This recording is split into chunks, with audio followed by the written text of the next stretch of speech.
এই ভিডিওত আমি class 12 chapter 5 exercise 5.1 6 number কোৱেশ্যনৰ পৰা আলোচনা কৰিম। 6 নম্বৰ কোৱেশ্যনটো দিয়া আছে এফ ফলনৰ অংগীয়া এনেদৰে দিয়া আছে এবৰ বিচ্ছিন্নতা সকলো বিন্দু উলিয়া, মানে ডিসকন্টিনিউয়াছৰ পইণ্ট কেইটা আমাক উলিয়াবলৈ কৈছে। এতিয়া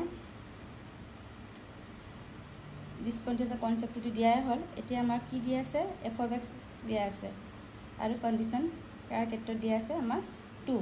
আগতে আমি x = 0 x = 1 x = 2 কৰিছিলো, কিন্তু ইয়াত ডাইৰেক্ট আমাৰ অকল 2 দিয়া আছে কাৰণে আমি কি পইণ্ট কেইটা কোনটো লম, আমি 2 টো লম। তেনেহলে সলিউশন at x = 2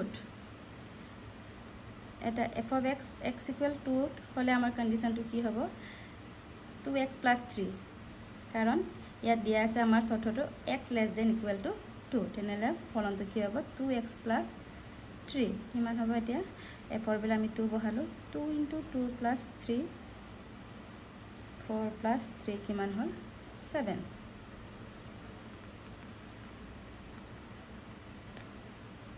এতিয়া আমি কি বহাম আকৌ লিমিট, ইয়াৰ চৰ্ত দিয়াৰ কাৰণে লিমিট নেগেটিভ আহিব, আৰু নেগেটিভ 2 নেগেটিভ মানে 2তকৈ অকণমান সৰু ভেলু বুজায়। তেনেহলে কোনটো আহিব আমাৰ limit x → 2 f of x = এইটো 2তকৈ সৰু বা ইকুৱেল হয়, তেনেহলে 2x + 3। তেনেহলে আমি x ৰ ভেলু 2 বহাই দিম, 4 + 3 কিমান হয় 7। ঠিক তেনেকৈ আমি লিমিট x টো পজিটিভ লম। তেনেহলে এই পজিটিভটোৱে কি বুজাইছে 2তকৈ ডাঙৰ। তেনেহলে আমাৰ এই চৰ্তটো চোৱা, এই ফাংচন দুটাৰ পৰা কোনটো আহিব x > 2, মানে 2 পজিটিভ মানে 2তকৈ অকণমান ডাঙৰ ভেলু। তেনেহলে কি হ'ব আমাৰ লিমিট x → 2 ফাংচনটো 2x - 3। এটা আমি লিমিট বহাই দিম 2 * 2 - 3 4 - 3 1। আমি ইয়াত কি পালো f of x 7 পালো। লিমিট 2 নেগেটিভটোত আমি লিমিট 2 নেগেটিভ মানে লেফট হেণ্ড লিমিটটো আমি কি পালো 7। ইয়াত আমি লেফট হেণ্ড লিমিটটো লিখিব পাৰো, এইটো আমাৰ right hand limit. Right hand লিমিটটো আমি কি পালো 1। আমাৰ একো কন্টিনিউয়াছ হ'বলৈ আমাৰ কি লাগে f of x = left hand limit = right hand লিমিটটো আমাৰ ইকুৱেল হ'ব লাগে। আমাৰ কিন্তু ইয়াত ইকুৱেল নহল, সেইকাৰণে আমাৰ এইটো ডিসকন্টিনিউয়াছ। So it is not a continuous, it is a continuous।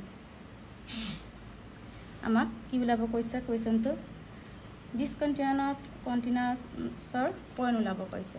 x = 2 কি হ'ল আমাৰ বিচ্ছিন্ন।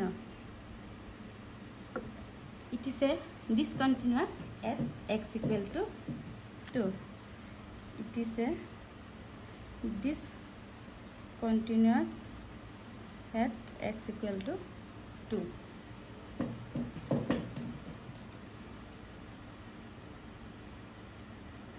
আমাৰ এতিয়া 7 নম্বৰ কুৱেশ্যনটো আছে f of x = এই তিনিটা ফাংচন দিয়া আছে। if x <= -3 হয়, if -3 <= x <= 3, আকৌ x > 3। ইয়াত চাই লোৱা, ইয়াত পইণ্ট কেইটা আহিব, এটা আহিব -3 আৰু এটা x ৰ ভেলু কি আহিব 3। ইয়াত আমাৰ দুটা আমি কৰিব লাগিব। প্ৰথমটো আমি x = -3 ৰ ক্ষেত্ৰত কৰিম। কি হ'ব প্ৰথম f of x = কি হ'ব প্ৰথমটো চা x <= -3, তেতিয়া আমাৰ ফলনটো কি হয় ফাংচনটো মডুলাছ অফ x + 3, আৰু x ৰ ভেলু কি বহাম আমি -3 + 3। এই -3 টো মডুলাছৰ বাহিৰলৈ আহিলে কি হ'ব পজিটিভ। 3 + 3 আমাৰ কিমান হ'ল 6।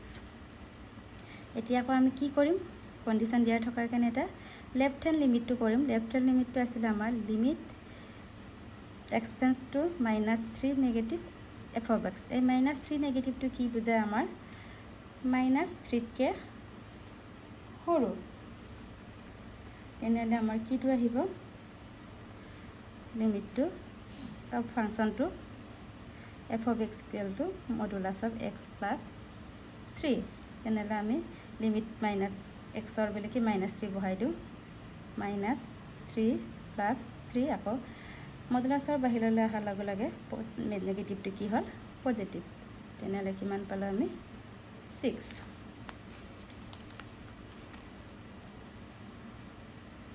এতিয়া আকৌ আমি ৰাইট হ্যান্ড লিমিটটো চাওঁ ৰাইট হ্যান্ড লিমিটটো limit x tends to -3 positive 3 পজিটিভটোৱে কি বুজায় -3 বুজায় -3তকৈ অকণমান ডাঙৰ তেনেহ'লে আমাৰ ফাংচনটো কোনটো আহিব আমাৰ 2 নম্বৰ ফাংচনটো আহিব কাৰণ ইয়াৰ কণ্ডিশ্যনটো -3তকৈ অকণমান ডাঙৰ আৰু 3তকৈ সৰু বুজাইছে তেনেহ'লে ফাংচনটো কি আহিব আমাৰ -2x এতিয়া আমি লিমিট বহাই দিম -2 xৰ বেলেকি -3 মাইনাছে মাইনাছে প্লাস 2 3 যা 6 এতিয়া চোৱাচোন f of x left hand limit right hand limit আমি একে ভ্যালু পালো আৰু একে হলে আমাৰ কি হয় x ইকুৱেল -3 কি হ'ব আমাৰ অবিচ্ছিন্ন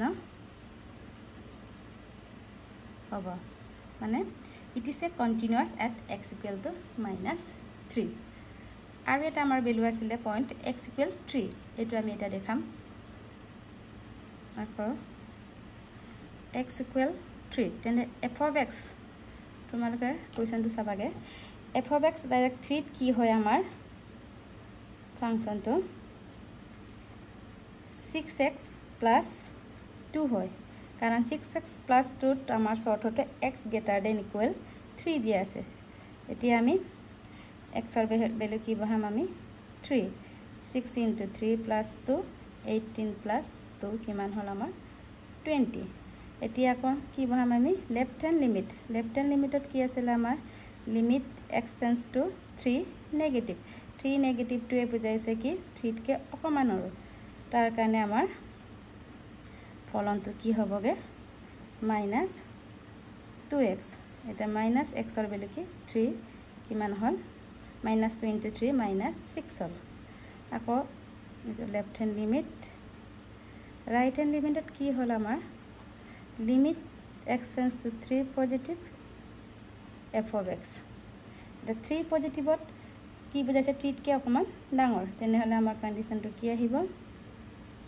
limit x tends to 3 পজিটিভত 6x + 2 আমি x ৰ ভ্যালু কি বহাম 3 তেনেহলে কিমান হল 18 + 2 20 হল ইয়াত চোৱা আমাৰ কন্টিনিউয়াস হবলৈ কি লাগিছিল f of x left hand limit আৰু ৰাইট হ্যান্ড লিমিটটো ইকুৱেল হ'ব লাগে কিন্তু ইয়াত আমাৰ f of x equal 3 আৰু ৰাইট হ্যান্ড লিমিটটো একে হৈছে লেফট হ্যান্ড লিমিটটো একে হোৱা নাই and therefore f of x not equal to left hand limit বা ইয়াৰ লিমিট x tends to -3 লিখিব পাৰা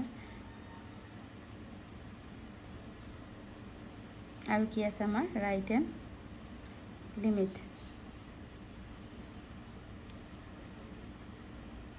আমি ইকুৱেল দুটাটো আগত লিখিম এতে ভাল হ'ব ৰাইট হ্যান্ড লিমিট আৰু f of x ইকুৱেল হ'ল আৰু লেফট হ্যান্ড লিমিটটো আমাৰ ইকুৱেল নহল তেনেহলে ইকুৱেল নহলে আমাৰ কি হ'ব ডিসকন্টিনিউয়াস হ'ব it is a discontinuous at x equal to 3 এনেকৈ আমি প্ৰুভ কৰিব পাৰোঁ